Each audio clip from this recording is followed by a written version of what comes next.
This waterproof shell is an absolute must for your GoPro 11 or Hero 10 or 9 Black.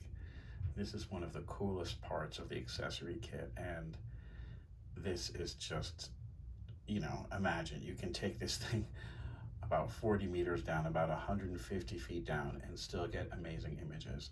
There's no need to take your GoPro apart. It will literally just pop right into this hard plexiglass shell. Well, it's tempered glass, but it's double layer tempered glass, and your camera just pops in there and functions perfectly. It's pretty unique, and it's also a good way, it's a good case for your GoPro, because think about it, if you just put this in your pocket and then put the GoPro inside, you never need to store it in a camera case. It's totally protected, so it has a dual function. Not only can you take it underwater, but it can keep your GoPro functioning perfectly and undamaged for life. I mean, it's ideal for the GoPro Hero 9 Black and 10 and 11.